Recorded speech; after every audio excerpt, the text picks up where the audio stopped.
Presiden Prabowo Subianto mendengar laporan, Indonesia sudah lama berjuang dan dalam perjuangan itu tentu saja Indonesia bukanlah mudah. Karena itu mari kita membahas satu persatu. Lihatlah betapa masifnya pembangunan. Lapangan kerja bermunculan, ekonomi bergerak, dan Indonesia terus melaju.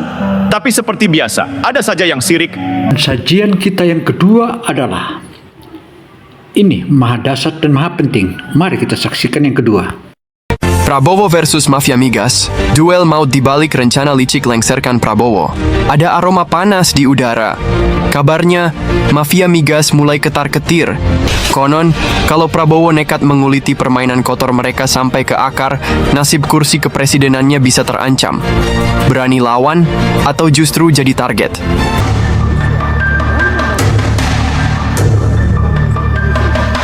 Assalamualaikum warahmatullahi wabarakatuh. Saudara, kali ini kita menyajikan salah satu hal yang paling penting, dan ikuti secara tuntas agar tak gagal paham sejauh mana permainan politik di negeri ini, dan rata-rata mereka rencananya menggagalkan upaya-upaya, dan ini merupakan salah satu ulah kalangan mafia dan gembong koruptor di tanah air. Artinya semua upaya pemerintah Presiden Prabowo selalu dianggapnya tabu, bahkan dinyinyirin oleh mereka, seakan program pemerintah Prabowo tak ada gunanya dan tak ada manfaatnya. Untuk itu saudara, mari kita ikuti.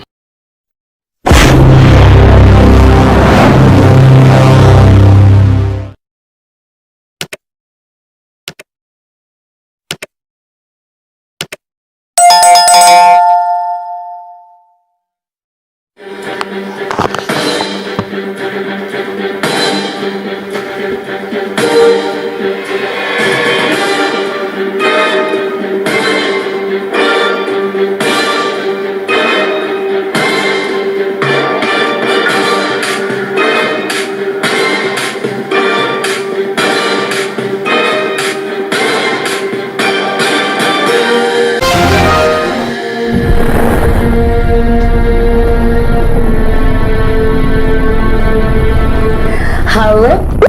Sobat asisten politik. Saudara, kredibilitas pemerintahan Prabowo belakangan ini terus diuji dengan berbagai macam isu, bahkan demonstrasi yang begitu masif. Dan ini semua harus kita akui bahwa itu adalah ulah para koruptor Di negeri ini, konon, kalau Prabowo nekat menguliti permainan kotor mereka sampai ke akar, nasib kursi kepresidenannya bisa terancam. Berani lawan, atau justru jadi target? Jangan salah, ini bukan lawan kaleng-kaleng. Mafia Migas bukan sekadar kelompok biasa dengan modal recehan. Mereka punya uang dalam jumlah yang mencengangkan. Bisa jadi lebih besar dari gabungan miliarder top dunia. Dengan kekayaan yang melimpah, mereka bukan cuma bisa beli pulau pribadi atau armada jet, tapi juga bisa mengendalikan opini publik, menyusup ke kebijakan, bahkan mempengaruhi siapa yang naik dan turun dari tampuk kekuasaan. Apa yang bikin mereka panik sekarang? Saudara, yang membuat panik mereka adalah isu kantor-kantor media dan media yang mereka bayar itu akhirnya saat ini sudah tidak berfungsi dan tidak dipercaya oleh publik Indonesia. Prabowo bukan tipe pemimpin yang bisa disetir. Rekam jejaknya menunjukkan ketegasan tanpa embel-embel kepentingan bisnis di sektor ini. Kali ini, niatnya membersihkan Indonesia dari cengkeraman mafia migas bukan sekadar janji politik kosong. Namun, mafia migas tentu tak akan tinggal diam. Mereka tak mungkin belak-belakan muncul dan berkata, kami menolak pemberantasan korupsi, itu konyol. Sebaliknya, mereka beraksi di balik layar, menebar isu miring, menggulirkan propaganda, hingga merancang skenario untuk melemahkan Prabowo secara perlahan. Mereka berusaha menciptakan ilusi seakan-akan Prabowo sudah kalah, bahkan sebelum pertarungan dimulai. Mereka menggiring opini bahwa seorang presiden bisa dijatuhkan jika berani mengusik kepentingan bisnis mereka. Tapi, apakah benar semudah itu? Jangan lupa, Prabowo bukan pemain baru di dunia politik. Dia Dia sudah lama mengasah strateginya di papan catur kekuasaan. Dan yang paling penting, dia punya dukungan rakyat. Mafia migas boleh punya uang, bisa menyewa orang, membeli opini, dan bermain di balik layar. Tapi ada satu hal yang tidak bisa mereka beli, kepercayaan rakyat. Pertarungan antara kejujuran melawan keserakahan, antara keadilan melawan korupsi, maka dukungan kepada Prabowo akan semakin menguat. Ini bukan cuma soal kekuasaan, tapi tentang harga diri bangsa. Membiarkan mafia migas menang berarti membiarkan korupsi terus menggerogoti negeri ini. Dan lebih dari itu, ini bukan hanya tentang uang negara yang dirampok, tetapi juga tentang masa depan kita yang dipertaruhkan. Bayangkan jika ada seseorang yang menyimpan 1.000 triliun di rumahnya, hampir setengah dari APBN Indonesia. Jika uang sebanyak itu digunakan untuk pendidikan, kesehatan, dan kesejahteraan rakyat, Indonesia sudah bisa melesat menjadi negara superpower. Tapi, jika hanya dikuasai oleh segelintir orang, kita akan terus terjebak di titik yang sama. Karena itu, mafia migas harus dilawan. Prabowo harus terus melangkah, dan rakyat tidak boleh tinggal diam. Ini bukan hanya perjuangan seorang presiden, tapi perjuangan seluruh bangsa. Justru sekarang yang seharusnya mulai panik adalah para mafia migas. Jika rakyat bersatu, mereka tak akan bisa lagi bersembunyi di balik kekayaan mereka. Selama Prabowo tetap tegak dan tak gentar, pijakan mereka akan runtuh. Dan saat itu terjadi, Indonesia akan benar-benar terbebas dari cengkeraman mereka. Dulu, mereka bisa membeli pejabat, mengendalikan media, bahkan menekan aparat. Tapi zaman telah berubah. Dahulu mereka bisa menguasai informasi dan membungkam siapapun yang berani menentang. Namun sekarang, dunia sudah transparan.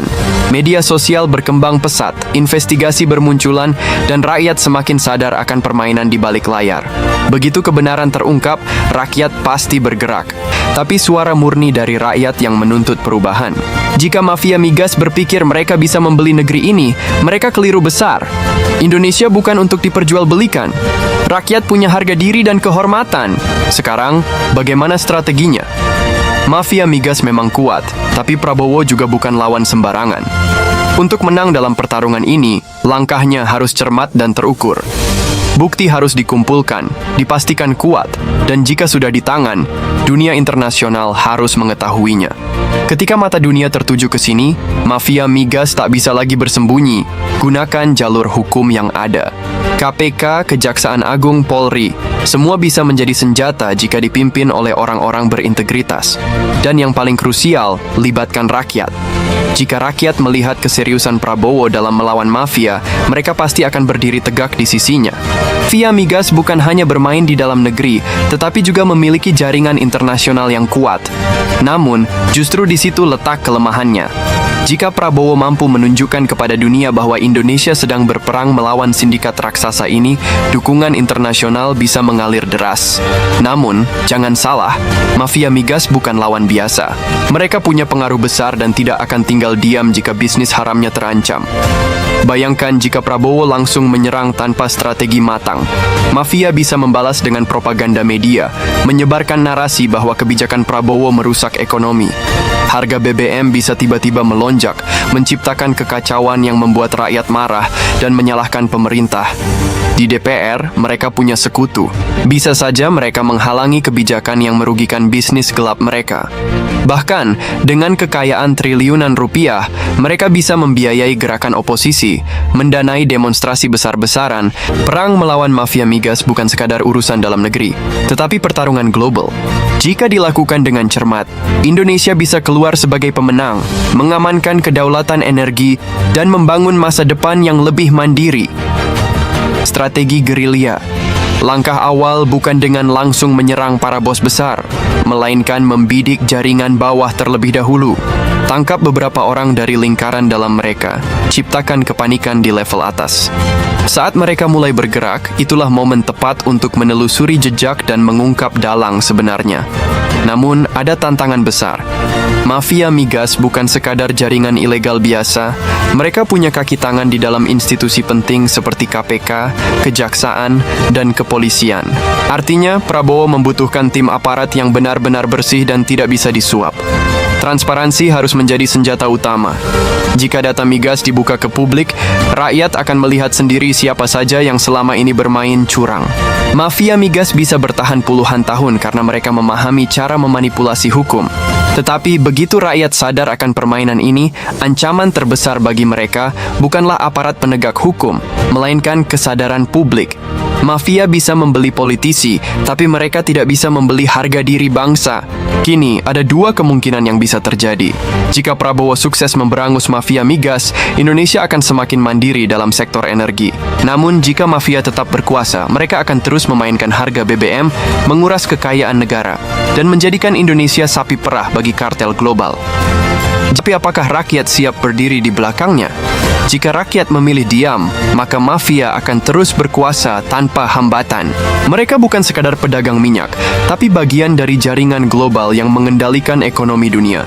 Ini bukan hanya soal harga BBM, melainkan kendali atas perekonomian dan kedaulatan energi.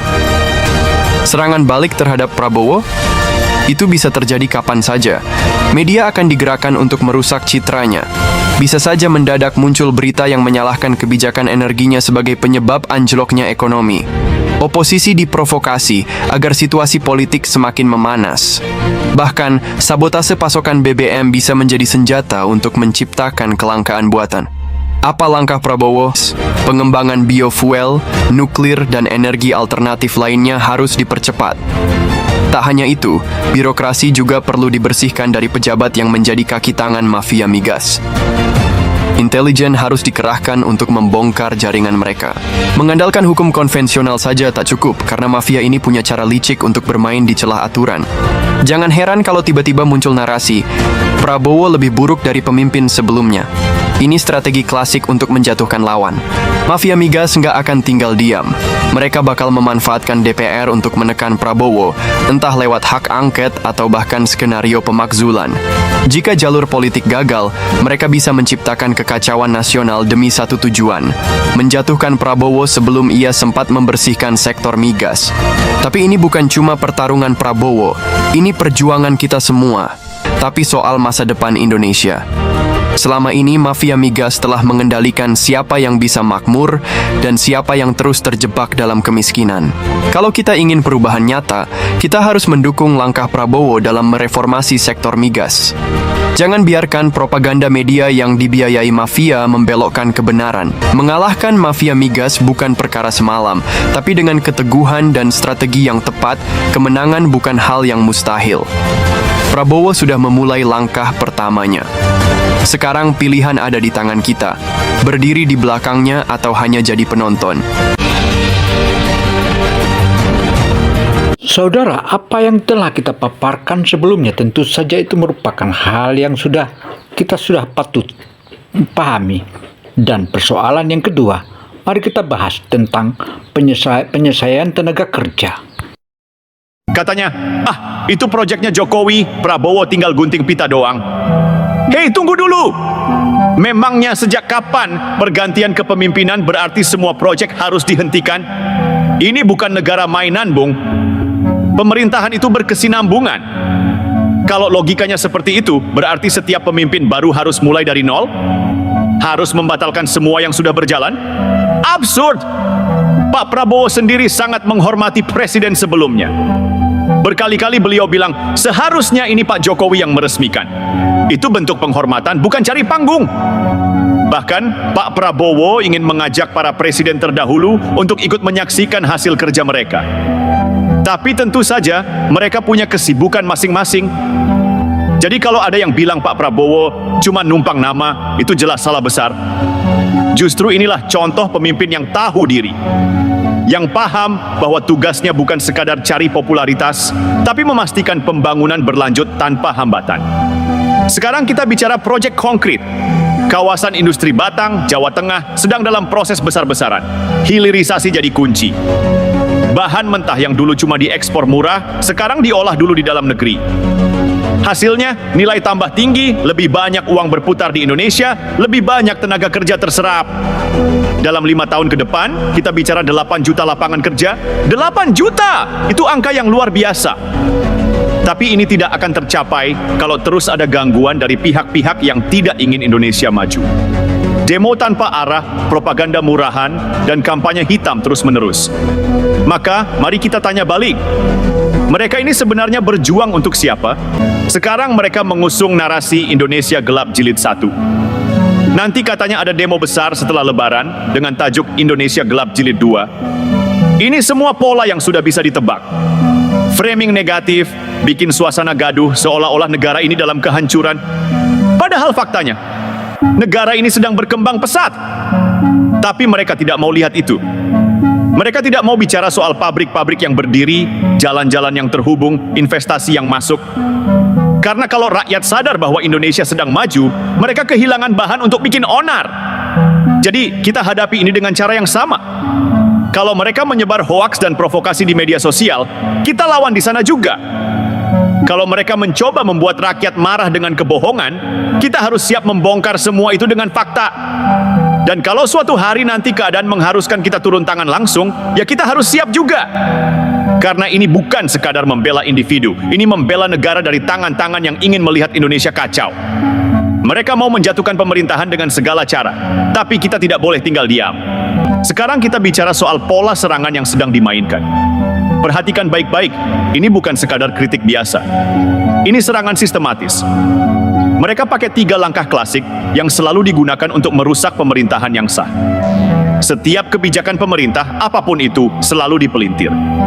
Misalnya, proyek hilirisasi yang jelas-jelas menciptakan lapangan kerja malah disebut sebagai bentuk kapitalisme liar. Investasi asing yang membawa teknologi dan membuka peluang baru dibilang sebagai penjajahan ekonomi. Mereka tahu tidak bisa menyerang fakta, jadi yang mereka lakukan adalah membangun persepsi buruk. Setiap ada proyek strategis yang menguntungkan rakyat, mendadak ada protes. Siapa yang mendanai, siapa yang mengatur, ini bukan gerakan spontan. Ada yang menarik tali di belakang layar, ini yang paling licik. Mereka mencoba memecah belah rakyat dengan memainkan isu agama, suku, dan ideologi. Narasi seperti pemerintah anti-Islam, nasionalisme semu, atau pemerintah boneka asing terus dihembuskan tanpa dasar. Tujuannya jelas, membenturkan rakyat dengan pemerintah, menciptakan ketidakpercayaan, dan menggiring opini bahwa Indonesia dalam bahaya. Mereka ingin Indonesia stagnan, kacau, dan penuh ketidakpastian. Kenapa? Karena dalam ketidakpastian mereka bisa bermain.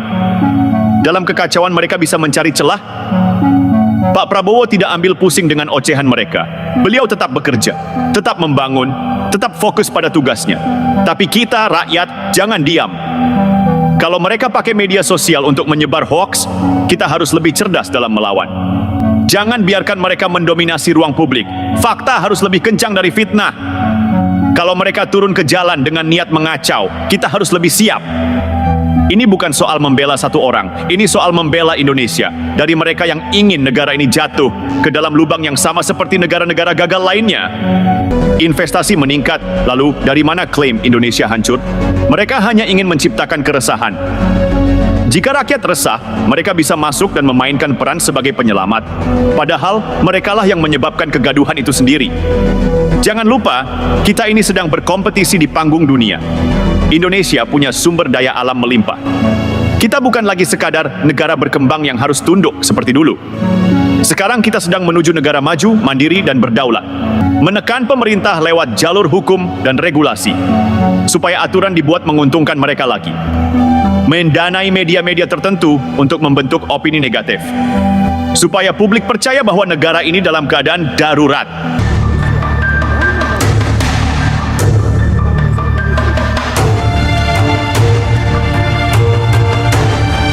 Jangan tertipu. Ini semua cara-cara kotor agar mereka bisa kembali mengontrol ekonomi kita. Lalu, apa yang harus kita lakukan? Mudah, jangan diam. Sebarkan fakta. Mereka menyebar hoaks, kita sebarkan kebenaran. Mereka teriak Indonesia gagal, kita tunjukkan data dan pencapaian nyata. Jangan terprovokasi, jangan mau diperalat jadi pion dalam permainan mereka. Bantu pemerintah dengan cara nyata. Kalau kamu pengusaha, investasilah di dalam negeri. Kalau kamu buruh, bekerjalah dengan semangat. Kalau kamu mahasiswa, gunakan akal sehat, jangan jadi alat politik orang lain. Mereka ingin negara ini gagal, kita pastikan Indonesia tetap maju. Mereka ingin membuat kekacauan, kita tetap fokus membangun. Mereka ingin rakyat takut, kita justru harus semakin berani. Ingat baik-baik, ini bukan sekadar soal Pak Prabowo. Ini soal Indonesia. Ini soal masa depan kita semua. Jadi sekali lagi kita ingatkan kepada mereka yang terus mencoba merusak. Biarkan anjing menggonggong, kita tetap membangun. Mereka mulai panik. Kenapa? Lihat pola mereka sekarang. Serangan semakin masif, semakin liar, semakin putus asa. Kenapa? Karena mereka sadar bahwa strategi mereka gagal. Mereka mencoba menggiring opini bahwa ekonomi Indonesia hancur, tapi nyatanya ekonomi tumbuh stabil di atas 5%. Mereka mencoba mengadu domba rakyat dengan pemerintah, tapi justru rakyat semakin percaya pada kepemimpinan Pak Prabowo. Apa yang telah kita jelaskan itu tentu saja merupakan rangkaian yang akan dilakukan oleh mereka. Dan bagaimana pula kita memberikan jawaban-jawaban? Tentu, itu adalah jawaban yang pasti. Dan itu kita tidak boleh lengah. Dan kita harus lawan mereka. Selain itu, persiapan fisik kalian. Karena suatu ketika, kita akan berhadapan fisik dengan mereka. Artinya, permainan para bajingan itu hanya satu kata, kita lawan. Marilah kita bangkit, marilah kita bersatu untuk tinggalkan semua segala macam kejahatan dan isu-isu miring yang mengadu domba sesama anak bangsa. Bravo Indonesia, majulah bangsaku. Wassalamualaikum warahmatullahi wabarakatuh.